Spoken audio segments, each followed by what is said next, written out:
Hello, everyone, and welcome to another weekly energy forecast. So, in these sessions, we have a look at the astrological energy of the week, the energy of the moon phase, the energy of the seasons, and how all of these energies layer on top of each other to create our experience of the week.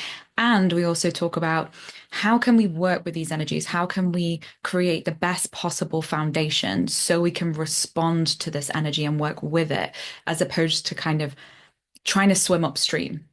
So, this is a super interesting week, and I'm really excited to dive into this. So, we've had some really big, loud, kind of volatile weeks leading up to this point. So, March and April are the two biggest months of the year, as you've probably heard me say time and time again over the last month or so.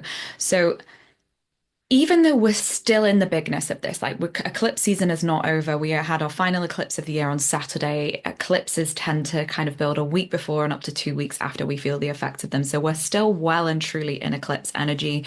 We've also got a couple of aspects to the North Node this week, which kind of continues that on for a little bit longer than it would usually. So the north and south node and where they're placed is what creates eclipses. So generally when we're having transits to the north or south node, particularly within eclipse season, it kind of just continues the energy for a little bit longer. So there's still bigness, there's still unstable energy, there's still very loud energy happening. However, we do have a lot of very nice flowing aspects this week. Lots of trines and sextiles. In fact, I pretty much all conjunction sets, trines and sextiles. I like to see conjunctions fairly neutral instead of like squares and oppositions are often there's tension within those and they push us to grow. So they can sometimes cause discomfort or frustration. Whereas conjunctions almost see as kind of neutral. They're a blending of energies. So conjunctions are when two planets or points come together and their significations kind of blend together. So we've got a couple of conjunctions this week, lots of trines and sextiles. Trines are the most positive aspect in astrology. Sextiles are like the second most positive. So there's support here this week, and I feel like it's much needed after the fieriness of eclipse season, particularly with that Aries eclipse, and then also the retrogrades as well. So yes, we're still eclipsy. We've still got a little bit of Saturn's influence kind of hardening some of this positive aspects that we've got going on. So we're not out of the woods just yet. And eclipse season often requires us to kind of rest and nourish and care for ourselves after it's over. So almost like I heard an astrologer saying the other day that I really liked. She was talking about the eclipse hangover, and I was like, yes, this like the energy takes a little while to come down off of. So just be mindful of that this week. If you're feeling tired, if you're feeling kind of like someone's pulled the rug from out from under you, don't worry. That's really normal in eclipse season. It's all about grounding, nourishing, taking care of yourself, and just be kind to yourself because we will ride out this energy and there's lots of forward moving energy coming and it's kind of building this week. Again, we've still got that a bit of a push pull this week with energy wanting to move forward. We've got a first quarter moon this week, and first quarter moons are where after the new moon where energy is building. So we have this period of time of quietness with the new moon, though with the eclipse we've just had, it was a new moon eclipse. So less quietness within that, especially with it being in Aries.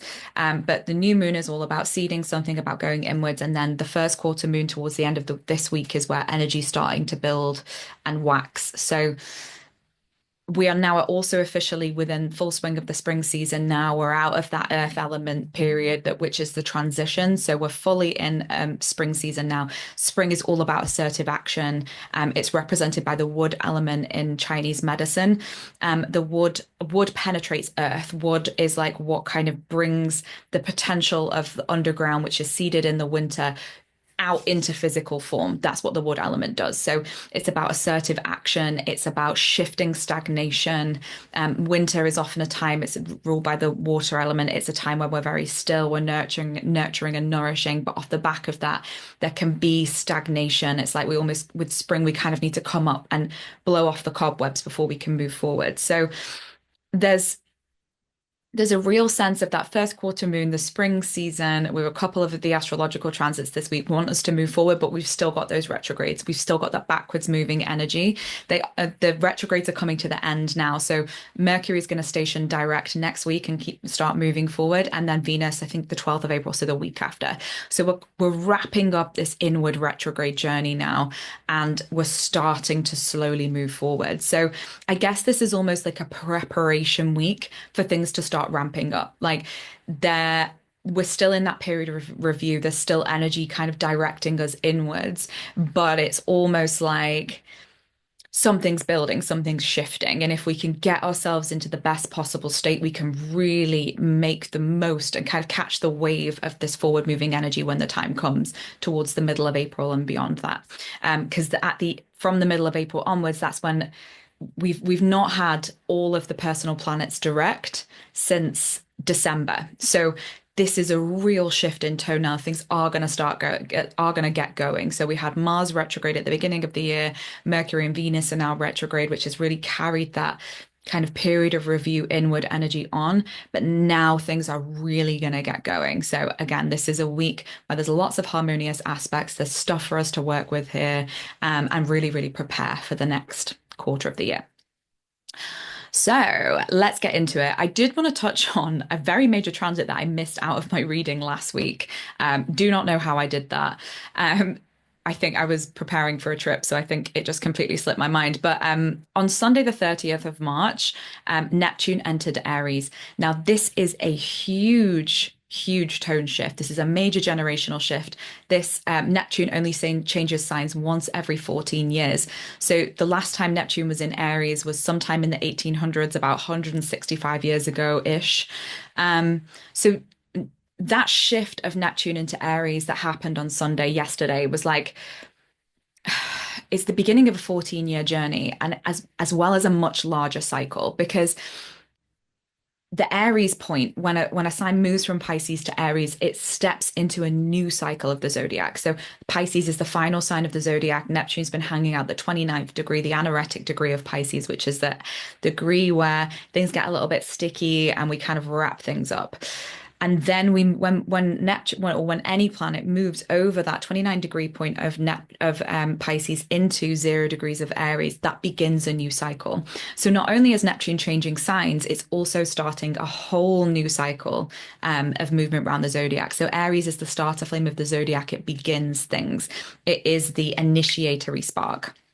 So this is significant. This isn't only a new chapter in our personal lives, but it's a huge new chapter in the collective as well. So when generational planets change signs, they're less significant personally, even though they will have an effect.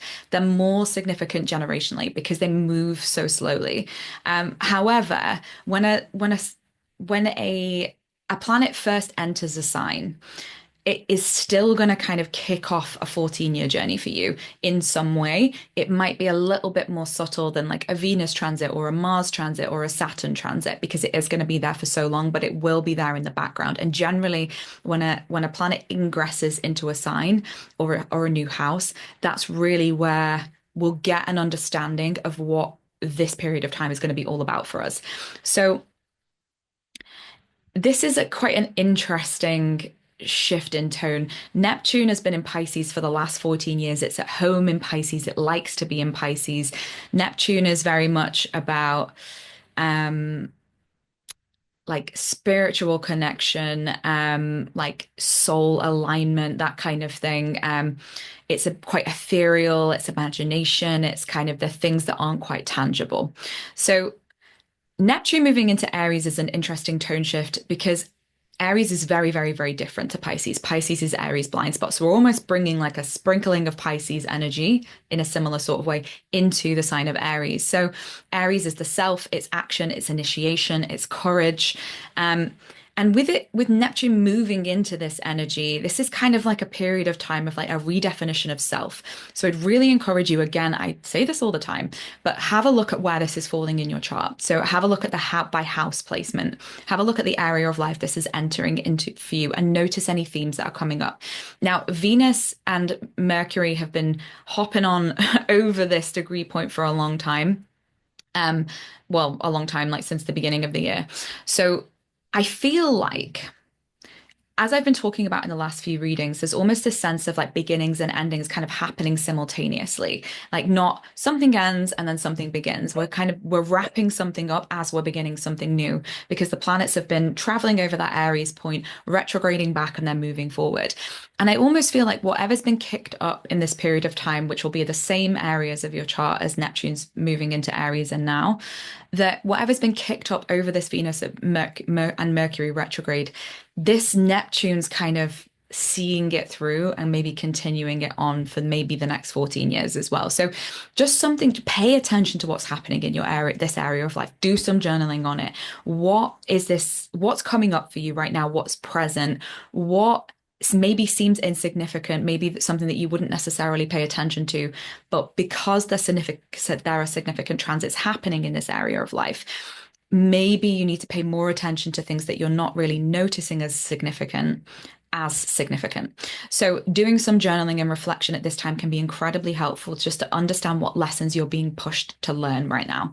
But this is very much like a redefinition of self. Like Neptune is about kind of spirituality. It's about your connection with life, with the soul, so it's almost like with it stepping into Aries, Aries is about the self. It's almost like an alignment with your personal soul's journey and a contribution as a contribution to the whole. So it's a process and a journey in connecting with and taking inspired action that's aligned with your soul's path or your soul's purpose or something along those lines. So there's something in this area for us to learn. There's something in this area of life for us to own.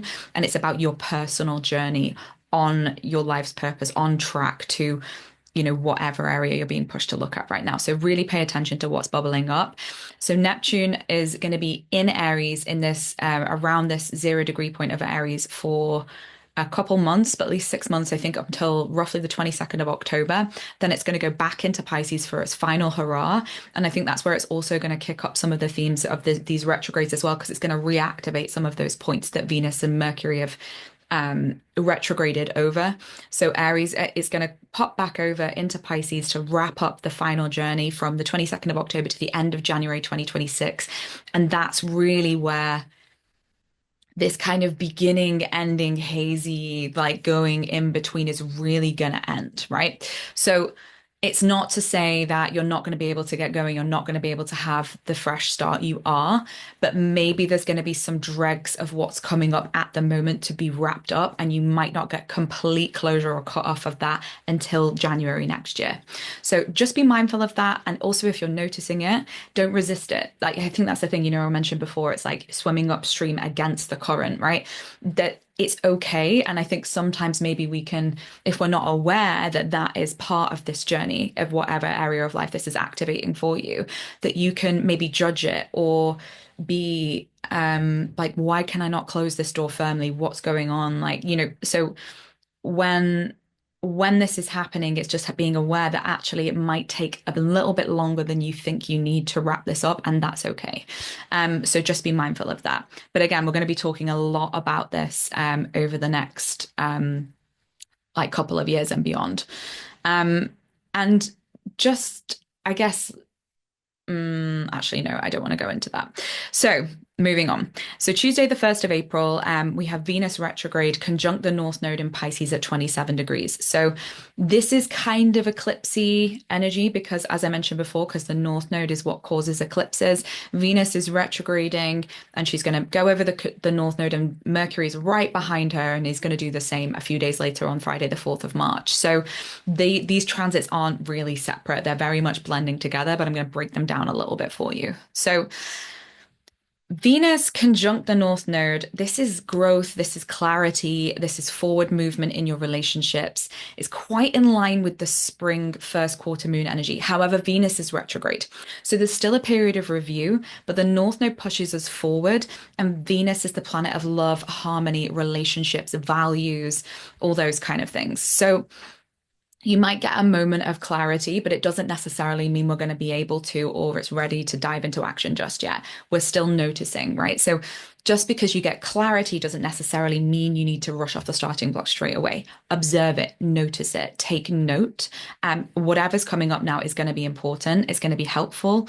Um, and if we're kind of building our reserves and we're noticing and we have the awareness that we need, then when the time is right and things are going to move forward, Venus is going to retrograde station and then go back over this North Node point when it moves direct. So this journey isn't over yet. Whatever's kicked up now, we're going to come back over it. So this isn't like you get an idea and you need to start straight away, but notice it, sit with it for a little while, ask for guidance. Venus loves to be in Pisces. This is a sign of her exaltation. Venus, the planet of relationships, Mercury, the planet of communication, is going to come along and do the same thing. Pisces, spirituality, God, connection with source. So communing with spirit, asking for guidance. Like all of these things are incredibly potent right now. So if you're not sure, ask for guidance, ask for a sign. Spend some time doing some journaling, anything like that, meditation, asking and then meditating on a question, that kind of thing. Really powerful and potent at the moment, and lots of support here this week. Um, so on Friday, the 4th of March, again, Mercury's going to come and do the same thing as Venus. Again, these are going to kind of blend together. So this is another push forward, another moment of clarity. This is conversations and learning. This is maybe where you might get a moment of kind of forward movement in your relationships with Venus, but then Mercury is going to bring the mental clarity after. So this is it's going to station around this point as well. And again, it is eclipsy. So there is an element of like unstable energy. So this is what I was mentioning about grounding, because when we're grounded and present, we can pay attention to what's coming into us. So it's less about being in setting intentions and trying to control how you move forward, but more responding to what's coming to you in the best possible way.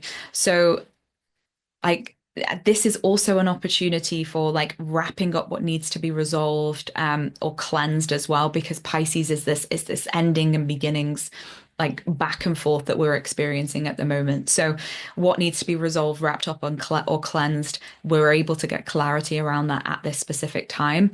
And these last few degrees of Pisces, where these retrogrades are going to start moving forward again, we're really able to shift some of this energy, particularly when the planets start moving direct. So what do you need to let go of so you can move forward? That's a great question to ponder on, because the North Node's going to push you there anyway. So there's support here. There's something moving us towards that clarity.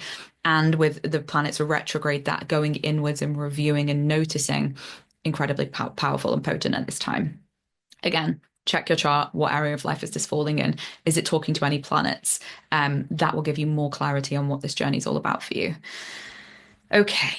And then we've got some real big activity at this 24-degree point of the like the well, Pisces and Uranus mostly. So and also Cancer. So I guess it's the yin sign. So we're looking at all the earth signs and all the water signs. There's going to be some real nice, like helpful, supportive energy between these signs. So if you have anything at 24 degrees of the earth or the water signs, or like within a 1 degree orb of those, so 23 to 25 degrees, say, there's going to be some really, really helpful, supportive, groundbreaking energy for you to work with this week. So we've got a couple of transits all happening at the same point. So we've got Saturn in Pisces, sextiling Uranus and Taurus at 24 degrees. Saturn is structure, Uranus is the future. This can be sudden change to structures. Like Uranus brings like lightning bolts, and in Taurus, it's like earthquakes. It's penetrating earth, almost like as we were talking about before with the wood element.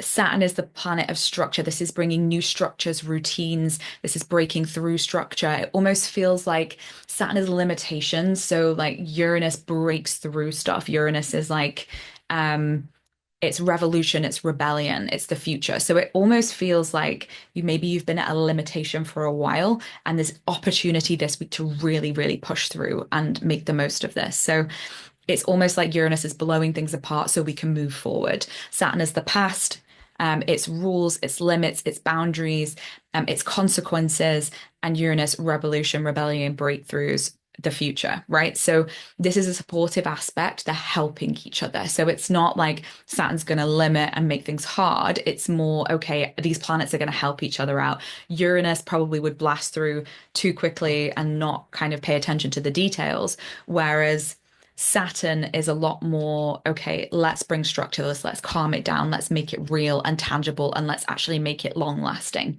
So again, a great day to just ponder stuff, great day or a great couple of days really to just maybe focus on moving forward, like getting mental clarity on what it is you need to do, what steps you need to take. And there's lots of support here at this time.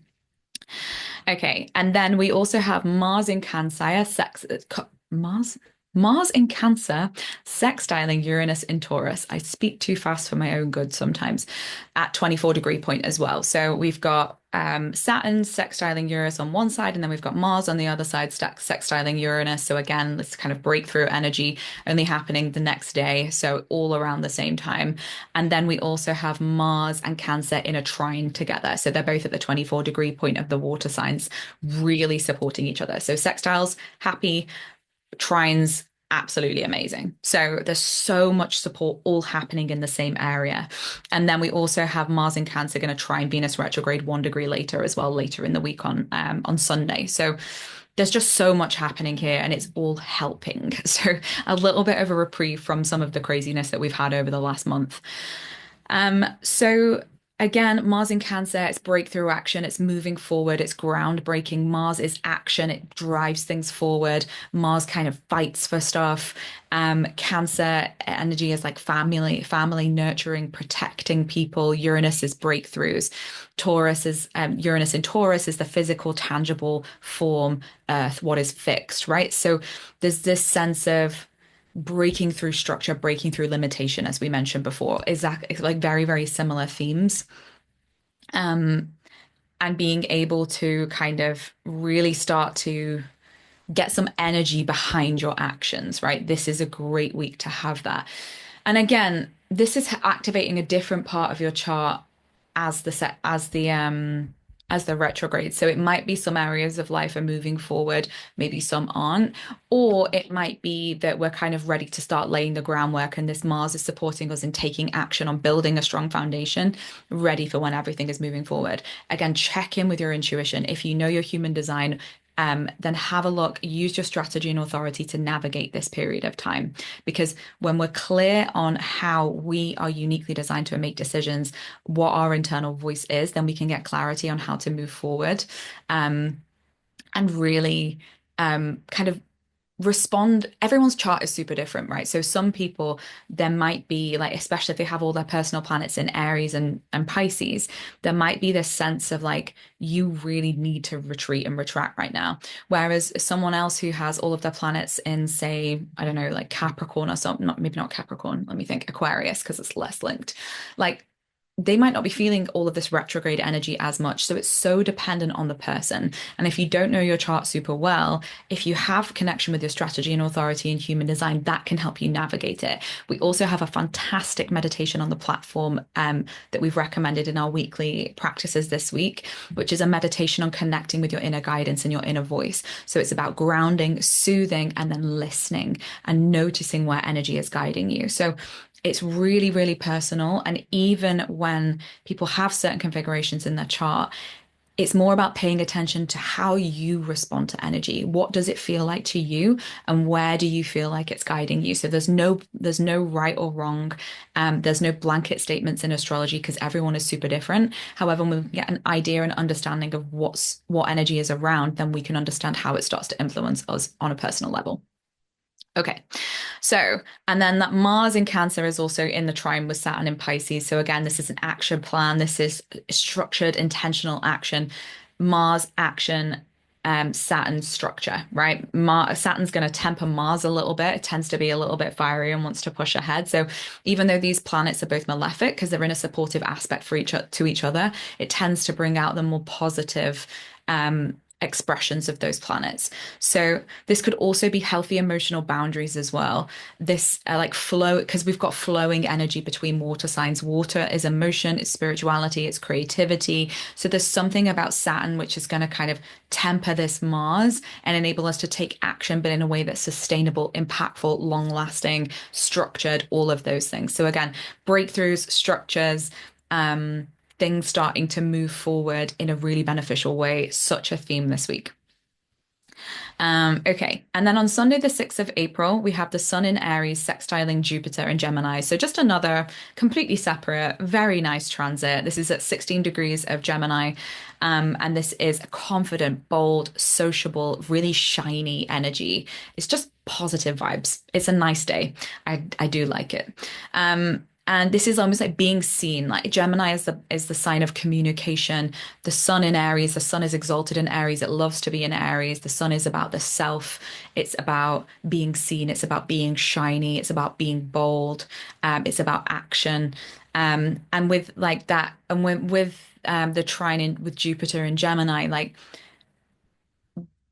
a great support for public speaking, for example, or announcements, or having a helpful conversation in some sort of social setting as well. It's very sociable energy. So great day to just have some nice plans, do something nice, especially a little bit of a reprieve after the chaos of the last few weeks.